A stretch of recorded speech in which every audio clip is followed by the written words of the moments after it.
Deus deu a sua palavra e grande é o exército dos que anunciam boas novas. É muito bom começar mais um Boas Novas no ar com a sua audiência e hoje prepare os seus ouvidos. Nós vamos ouvir boa música aqui no Boas Novas no ar, como é sempre, todos os convidados, mas hoje é um pouco diferente. Hoje eu quero apresentar para vocês o Recreio in Concert, que é uma série de concertos de música de câmara, dirigida e idealizada por Ricardo Santos, que está aqui do meu lado. E eu vou apresentar ainda toda a trupe daqui a pouco, mas ele idealizou tudo isso. Ele é músico da Orquestra Sinfônica Brasileira e membro da Igreja Batista do Recreio, aqui no Rio de Janeiro. E eles fazem esse evento, Recreio in Concert, que acontece uma vez por mês de forma gratuita e já estão na 14ª edição. O projeto é acolhido pela Igreja Batista do Recreio e os músicos convidados são componentes das principais orquestras do Brasil. Para apresentar eles, recebo aqui Ricardo Santos no trombone baixo, Wesley no trombone tenor e Rafael no trombone tenor também. Wesley, Rafael, todo mundo, Ricardo, obrigado pela presença de vocês, amigos. Muito obrigado pelo convite, é um prazer enorme estar fazendo parte desse programa. Só me fala uma coisa, porque eu quero já, desde o início do programa, estender o convite para o pessoal que vai ouvir vocês. Como acontece todo mês, é sempre no primeiro sábado, é isso? Primeira sexta-feira de cada mês. Primeira sexta-feira de cada mês. Às 20 horas, na Igreja Batista do Recreio. No Recreio dos Bandeirantes. Você pode ir na internet, durante o programa, a gente vai colocar esses contatos. Como é que começou isso de... Talvez tocavam na igreja e daqui a pouco, ó, vamos fazer uma sinfonia, um negócio mais arrumado aqui? É, mais ou menos por aí. É? Mas vamos lá. Na verdade, isso daí foi uma das propostas que eu levei para o pastor Wander na época, que de antemão agradeço mais uma vez, incansavelmente, em todas as sextas-feiras que nós nos apresentamos, eu levo esse agradecimento a ele por ter aberto esse espaço. Maravilha. Que realmente é muito difícil grupo de música de câmara encontrar um espaço para estar se apresentando, porque normalmente as pessoas... O que é um grupo de câmara? Vamos falar. Câmara é meu sobrenome, muito bonito, eu gosto muito. Não é o grupo da minha família, não. Mas o que é? Normalmente, para o pessoal entender. O grupo de câmara é um grupo que ele é formado, é um grupo menor do que uma orquestra sinfônica, né? Todo mundo fala, vou assistir uma orquestra sinfônica, vou assistir uma banda sinfônica. Um grupo de câmara é um quinteto, é um quarteto, é um duo, ou pode ser considerado, inclusive... Sempre com instrumentos de sopro, não necessariamente. Não necessariamente. São instrumentos de uma orquestra sinfônica que se apresentam de maneira menor. Normalmente, durante essa temporada, nós recebemos não somente música erudita, porque a gente fala música sinfônica, será que é só música de concerto, aquela coisa e tal. Mas nós também tivemos o prazer de receber uma das principais big bands aqui do Rio de Janeiro, que é a Confraria Instrumental. Inclusive, um dos nossos participantes do RJ Trombone Ensemble toca lá também. E nessa edição nós tivemos a honra de receber um dos principais músicos desse país, que é o Rafael Rocha, que veio do Espírito Santo para estar participando então, com a gente. Temos colaborações do pessoal da música para tocar lá. E não se restringe somente ao Rio de Janeiro. Em setembro, nós tivemos um quinteto da Academia do OSESP, que veio de São Paulo só para participar da nossa série. E quem iniciou foi você, junto com o Rafael também? Eu iniciei a série, na verdade, foi uma loucura que, dentre outros projetos, outras propostas que eu levei para a igreja, uma delas era de termos mensalmente uma série de concertos. Para quê? Para a gente estar levando, além de entretenimento para a sociedade, para as pessoas conhecerem cada instrumento. Os instrumentos, claro. Exatamente. E também incentivar o estudo de música dentro das igrejas, que cada dia fica mais limitado, né? Tenor, trombone e tenor, na verdade, todos são o mesmo instrumento, os três. Deixa eu dar uma palhinha de cada um, só para o pessoal entender o som. E daqui a pouco eu vou, claro, pedir para eles tocarem, mas, Rafael, faz um sonzinho para a gente também.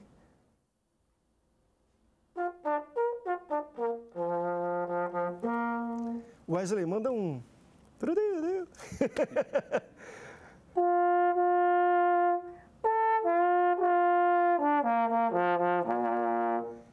Basicamente é o mesmo instrumento, mesmo som, então é um trio mesmo. A diferença do trombone tenor e do trombone baixo, se quiser, pode ver. Vamos fazer a diferença. O trombone baixo, ele é um instrumento que, como vocês podem perceber, ele tem uma volta a mais. É mesmo, né? Tem 3 voltas aí. E se a gente for comparar um coral, que é muito conhecido da maioria, é como se fossem as vozes de um coral. Esse é mais grave. Esse é o mais grave. Tem um outro que no nosso concerto, inclusive, que nós fizemos na Igreja do Recreio, eu levei, né? É um trombone contrabaixo que é praticamente do meu tamanho em pé, então ele é bem maior. Então nós temos o menorzinho, que é um trombone alto, aí temos um outro, que é o trombone tenor, que se compararia a voz, né, do tenor num coral, o trombone baixo, que também se equivale à voz num coral, e o trombone contrabaixo. Então, na verdade, esse instrumento ele foi construído para estar tocando mais no registro grave, né? Entendi. E trombone tenor no registro um pouco mais agudo. Aproveitando também a presença de vocês aqui, eu quero mostrar um vídeo da chamada para você que quer participar, que gosta, quer ouvir uma música diferente às vezes, ou um novo tipo de estilo de música no ambiente de igreja. Todo mês, primeira sexta-feira de cada mês, ele se apresenta na Igreja do Recreio. Eu quero que você veja a chamada do Recreio em Concert.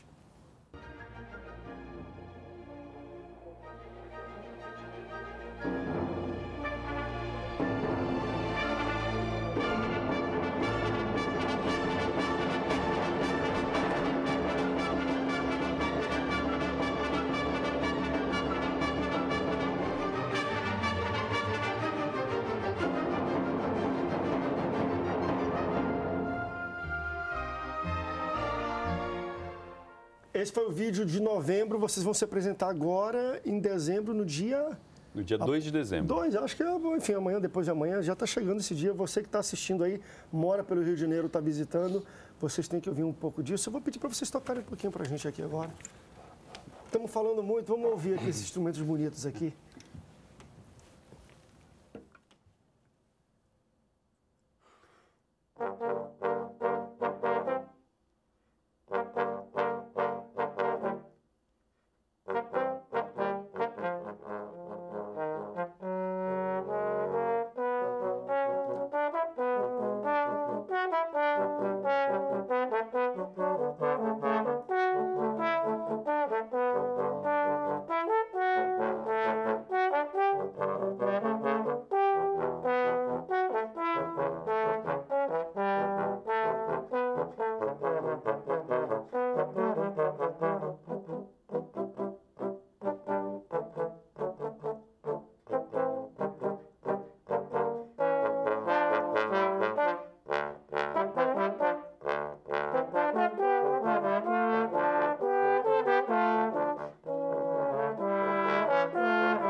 Uou! Me dá vontade de vir aqui e ficar aqui, ó.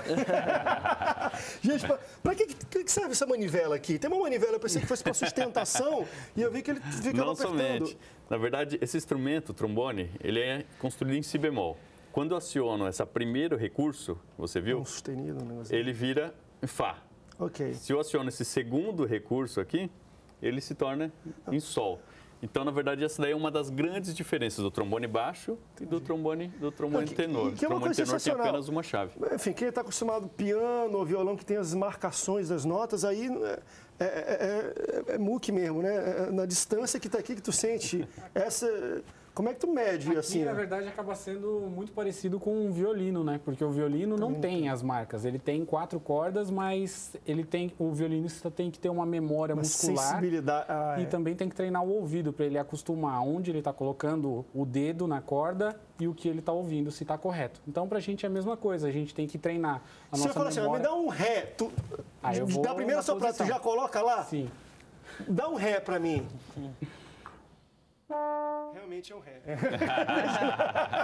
Gente, sensacional. Eu quero convidar mais uma vez, eu vou para um rápido break, mas a gente no próximo bloco vai ouvir, aqui é um trio, a gente vai ouvir depois uma dupla, um quinteto. Vamos juntar mais 2 pessoas aqui.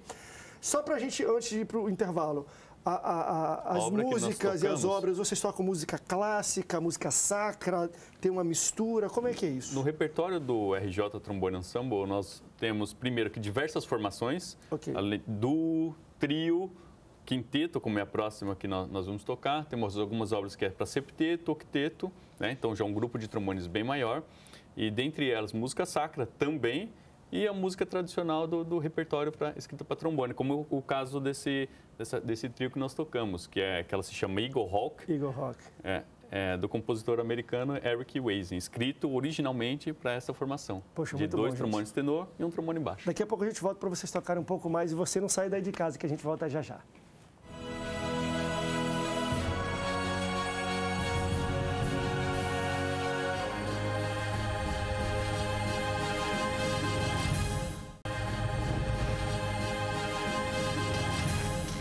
De volta com Boas Novas no ar, agora nós somos um quinteto, comigo o sexteto aqui, vai ficar regendo o pessoal aqui, mas eu recebo também o Bebeto no trombone tenor e o Marcos Vinícius no trombone baixo. Obrigado aí vocês dois por ter vindo. O solista, claro que eu vou tocar mais pro final, mas quem é você que vai você que vai solar nessa música principal? Olha, para você entender um pouco de como é o Recreio em Concert, o que você vai ver um pouco, nós temos um vídeo também da apresentação que eles fizeram no Recreio em Concert só com trombones. Veja só.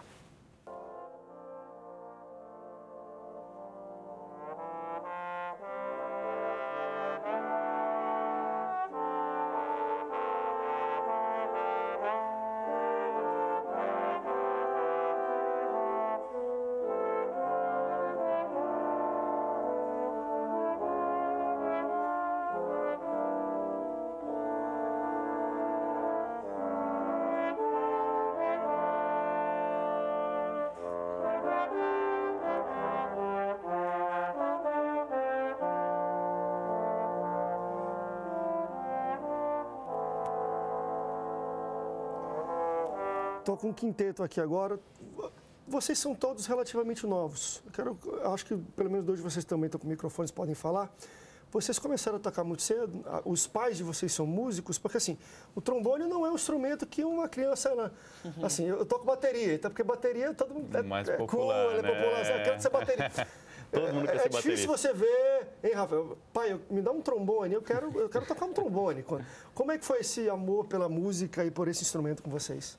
Bom, no meu caso, eu comecei tocando na fanfarra da minha escola. Eu sou de São Paulo, né? Eu não sei se aqui ainda tem as fanfarras. Tem, grupos marciais, né? Exatamente. Eu toquei muito grupo marcial. Eu comecei tocando corneta na fanfarra. E aí o maestro da fanfarra regia outros grupos e ele regia uma banda. E nessa banda tinha o trombone. Lá eu conheci um trombonista que tocava muito bonito. E aí eu gostei muito do som do trombone e falei, eu quero tocar trombone. E ele virou meu primeiro professor. Por causa disso, eu acabei escolhendo esse instrumento. Ué, tu também? Fanfarra de Comigo, colégio? o contato com a música foi... Meu tio começou a me dar aulas de flauta doce, né, na igreja, assim, né? E aí a iniciação foi com ele. Mas aí depois eu fui para uma escola técnica, onde eu estudei com o professor Lélio Alves. E daí em diante eu comecei a me encantar pela música. Minha família tem alguns que tocam não profissionalmente, meu irmão, minha mãe. E aí eu fui começando a gostar. E a primeira vez que eu vi o trombone foi exatamente o Lélio tocando. E eu falei assim, não, é isso que eu quero, é isso que eu vou estudar e eu quero para minha vida. E daí em diante comecei muito cedo, desde uns 12 anos de idade, no trombone, né? Mas na música desde os 9, assim. A minha já foi um pouquinho diferente da história deles e é uma história que eu não me canso de falar porque eu acho que tem que ser um exemplo a ser seguido dentro das igrejas hoje. porque eu não era cristão quando eu comecei a aprender música dentro de uma igreja evangélica. Ninguém da minha família nunca tinha entrado dentro de uma igreja evangélica e um certo dia, uma igreja próxima à minha casa, inventou, uma igreja pequena de talvez 100 e poucos membros, inventou de começar a ter aula de música. E aí meus colegas ali do bairro falaram, vou lá aprender música, e eu fui, sem saber nem o que era. Acabei indo porque os coleguinhas foram e, enfim, vamos lá. E lá me apresentaram o trombone, enfim, mas a história mais interessante é que, através da iniciativa desta igreja, né, uma igreja pequena, sem estrutura, com instrumentos, todos instrumentos velhos de doação, através dessa atitude, né, eu pude me converter, minha família inteira se converteu. Legal. Então, assim, a música, quando a gente abre uma oportunidade de ter uma escola de música dentro das nossas igrejas, a gente também está evangelizando, não somente fomentando a música local, que também é muito importante. Mas, igreja é um dos ambientes que mais se promove, talvez, principalmente de sopro, né? Eu sou de uma igreja, eu sou assembleiano, da Assembleia de Deus, que tem um berço muito forte em músicas, principalmente metais e sopro. É fantástico, você vai em bandas ou fanfarras, em sinfônicas, metade, às vezes 30, 70, 80% são de pessoas que ou são na igreja ou passaram pela igreja, aprenderam na igreja. Mas a igreja faz muito parte da música, principalmente do sopro. Mas é interessante essa sua constatação, que no mês passado eu fui dar um curso em Manaus e nós fomos gravar um programa também de televisão nesse curso. E nós estávamos, por coincidência também, 5 trombonistas e cada um contou sua história e tal. E eu contei a minha história, que eu comecei dentro da igreja e os outros 4, um de São Paulo, um da Paraíba, um de Minas e outro de Recife, comigo 5 de São Paulo. E nenhum deles tinha começado dentro da igreja. Então, em Minas, é muito forte banda marcial, como é o caso da história do Rafa. Fanfarra, banda marcial. E os outros também. Então, a gente fala, poxa, a gente pega como referência São Paulo, Rio, mas fora não é bem essa realidade. Então, mais uma vez, deixo o meu incentivo. Vamos voltar mesmo com essa proposta de ter música dentro das igrejas. Vamos investir em escolas de música, porque se a gente não fomenta a música dentro da igreja, a gente corre um sério risco de acabar os músicos de dentro da igreja. Concordo. E isso é quem produz mesmo a música e fabrica, vamos dizer assim, os musicistas e tudo mais. Eu tenho mais um vídeo para vocês do Recreio em Concert desse último mês agora, de novembro, para você ver um pouco e, claro, se animar aí para ir no próximo agora em dezembro. Veja só.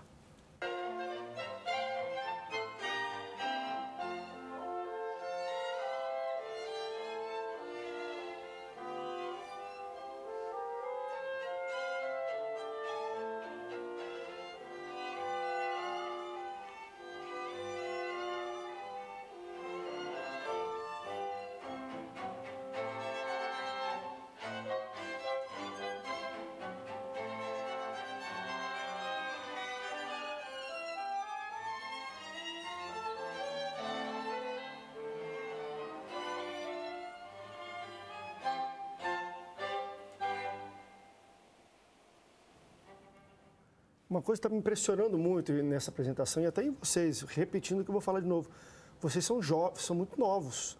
Não se espera muito isso quando a gente fala de música de câmara ou qualquer tipo de música orquestra sinfônica, nos remete muito a pessoas mais experientes e tudo mais, e tá uma garotada mesmo. E ali, pelo que eu vi, o pessoal também que não está participando, muita gente jovem. Tem essa pegada um pouco também de vocês? O grupo é mais mesmo predominantemente jovens? Essa última apresentação que nós vimos, ela é de um grupo de solistas da USB, da Orquestra Sinfônica Brasileira. Solistas, sim, porque são os primeiros de cada naipe. A primeira moça que vocês viram é a Spala e cada instrumento é representado pelo primeiro de cada naipe.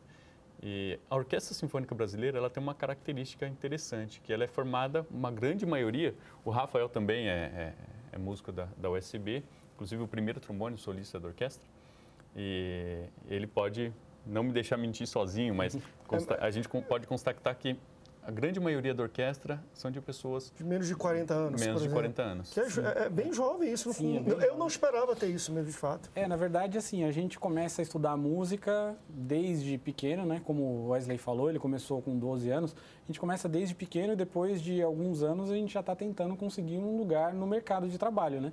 Então, o que acontece é que tem uma garotada que de 18, 20, 22 anos que já está praticamente pronta para entrar no mercado muito bom. e já estão aí disputando vagas pelas orquestras.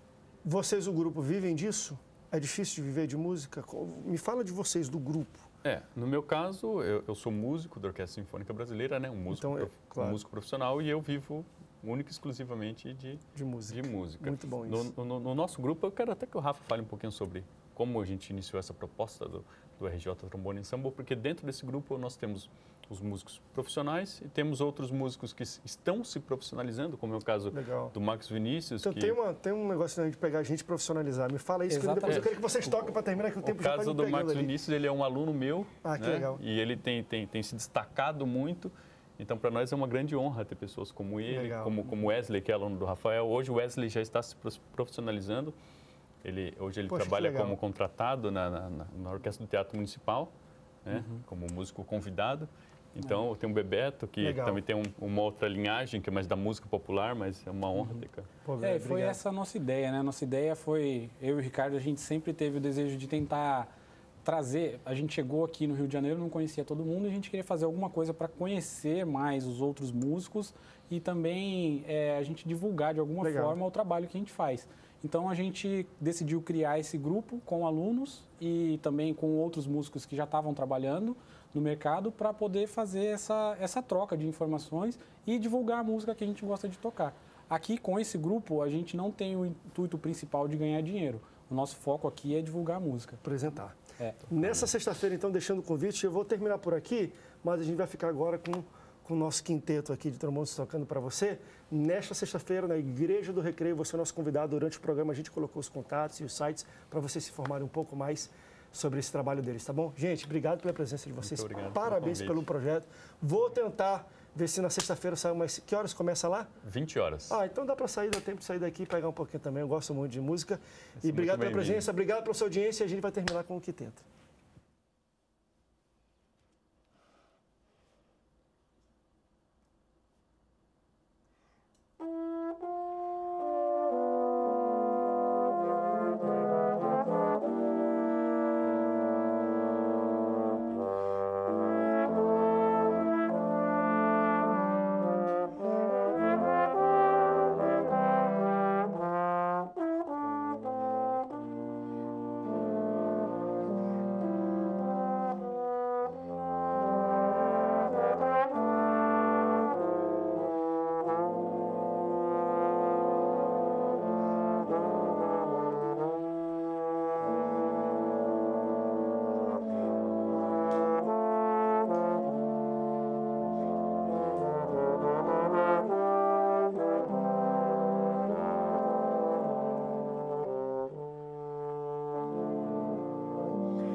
Estou de volta com o Rubens Teixeira, economista, e ele com outros dois economistas, o Henrique Forno e Márcio Silva de Araújo, escreveram esse livro, Desatando o Nó do Brasil, onde eles falam um pouco sobre travar a corrupção, que é onde eu quero chegar. A gente está falando das 10 medidas, que eu acho que são sensacionais, mas conforme você falou, 9 são para punição de quem é corrupto e 1 para teste. Mas, na verdade, para você tratar a corrupção e travar, não é apenas punir. Punir é o fim. Você tem que coibir que aquilo aconteça. Tem como fazer? Tem como fazer. A Lava Jato está cumprindo um grande papel no Brasil, que é pegar os corruptos. Só que, vamos fazer uma conta, o custo do Judiciário, do Ministério Público, da Polícia Federal, cada avião desse que transporta presos, que são necessários, são missões que são muito bem cumpridas pela Polícia Federal, pelo Ministério Público, pelo Judiciário, mas é que tem um custo. Então, se nós só pensarmos em prender corruptos, não inviabilizar a corrupção, nós vamos encher mais as nossas cadeias, o custo operacional disso é alto e vai ficar inviável, porque o Ministério Público e a Polícia Federal não vão dar conta disso. E até o custo político que isso tem. O cara para de votar coisa que é importante para o país para poder votar lei para fugir de ser pego. Então, assim, é um negócio muito grande. É a imagem no Brasil e no exterior. Então, embora seja muito importante, é um remédio amargo que a gente está tomando, que o Brasil está tomando, mas tem que tomar, e eu tenho que dizer que é importante que a Lava Jato tenha acontecido para que isso tenha vindo à tona, mas vamos pensar em viabilizar, conforme a solução inteligente. Porque se tu inviabiliza a corrupção, o cara pode ter até vontade, mas ele não se corrompe. Ele vai ter mais dificuldade. Exato. E a gente faz várias propostas. Uma delas é a adoção do dinheiro virtual, ou dinheiro digital, ou dinheiro eletrônico, ou base monetária virtual, o nome, não importa. O que seria isso? Porque muita gente fala até Bitcoin, que tem aquela coisa... O que é o dinheiro virtual? O dinheiro virtual, veja só, mais de 50% das operações de compra e venda no Brasil hoje já são feitas de forma eletrônica. Via cartão de crédito, débito, computador. Tá certo? Inclusive o doador da Boas Novas aí pode fazer pelo computador e é mais prático para ele e para Boas Novas. Então, se o Brasil adotasse, produzisse uma pequena quantidade só de cédula e moeda para pequenas compras, para lugares difíceis, para situações em que o dinheiro, cédula e moeda fosse importante e reduzisse a produção de dinheiro e adotasse um dinheiro eletrônico, ou seja, criasse sistemas, que isso já é possível, tanto que existem países adotando já, que pudesse ser tudo feito de forma eletrônica. Quer vender o seu relógio? Me vende aí. Quanto que é? Tanto. Aí você vai pelo celular. Hoje já é possível fazer isso. E dá para promover. Dá desconto, eletrônico, então dá um desconto para o cara que for eletrônico, tu empurra ele, tu promove essa maneira Exatamente. de se fazer. Com isso, olha o que vai acontecer se o país adotar um dinheiro eletrônico. Qualquer país do mundo vai acabar com o seguinte crime: assalto a banco. O cara vai assaltar o quê? Não tem dinheiro. Vai obrigar a transferir dinheiro de uma conta para outra? Assalta carro forte, saidinha de banco, explosão de caixa eletrônica, lavagem de dinheiro, corrupção política, caixa 2. Vai acabar com todos os crimes que envolvem dinheiro. E se o cara quiser praticar, ele necessariamente vai ser pego, porque o dinheiro vai ter um rastro. Então, na verdade, o camarada, esse dinheiro virtual, o dinheiro digital, poderia ser implantado aos poucos. E aos poucos seria impedido que as pessoas fizessem saques grandes e poderia ser reduzido aos poucos. Você só pode fazer, como alguns bancos já fazem até por segurança. Então, isso é possível. Aí nós já estamos falando isso aqui no Brasil há pelo menos uns 2 anos. Já publiquei artigo no Folha de São Paulo, escrevi um livro falando sobre isso. E, recentemente, o Kenneth Rogoff, ex-economista-chefe do FMI, um dos maiores economistas do mundo, professor de Harvard, escreveu um livro agora nos Estados Unidos, nem chegou no Brasil ainda, The Curse of Cash, em que ele fala da maldição do dinheiro.